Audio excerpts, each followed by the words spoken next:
Des images qui montrent aux Américains la guerre de la manière la plus réaliste qui soit, en couleur. La victoire n'est pas une fin pour les Américains. Au Japon, ils se sont donné une mission, apporter une constitution au pays et installer la démocratie. La démocratie, une notion parfaitement étrangère à l'histoire et à la culture du pays. Il faut commencer par convaincre la population de devenir un peuple souverain, mais dans le même temps respecter ses croyances et ses valeurs. Les Japonais demandent avant tout que leur empereur soit épargné, tenu à l'écart de poursuites pour crimes de guerre. En échange, Hirohito accepte d'abandonner sa position sacrée de fils du soleil. Il sort enfin de son palais. Des millions de Japonais aperçoivent pour la première fois le visage de leur empereur.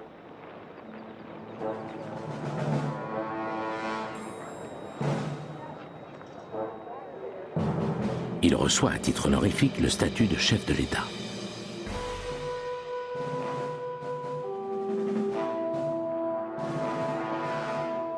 Le Japon n'oubliera jamais sa visite aux survivants d'Hiroshima.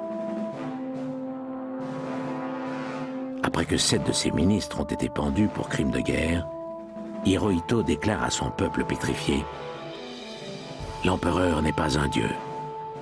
Le peuple japonais n'est pas supérieur aux autres. Il n'est pas destiné à gouverner le monde. »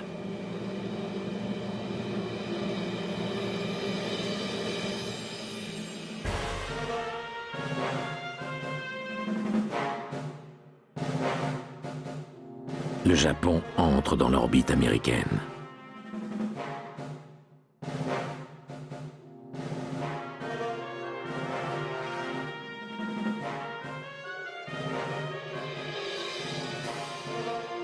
Le descendant de la plus ancienne famille royale au monde restera sur le trône du Japon pendant encore près de 45 ans.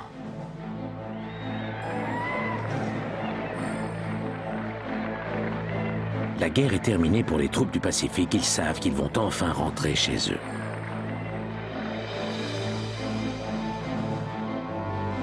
Partout, on fête la paix. En Extrême-Orient, en Inde, en Chine. Non sans arrière-pensée. L'occupation japonaise a fait grandir le rejet du monde occidental. Il a donné à ses peuples des idées de liberté. Un monde endormi s'éveille. La guerre du Pacifique marque la fin des empires coloniaux en Asie, sinon celle de l'impérialisme.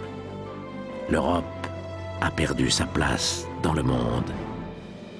L'Amérique l'a remplacée.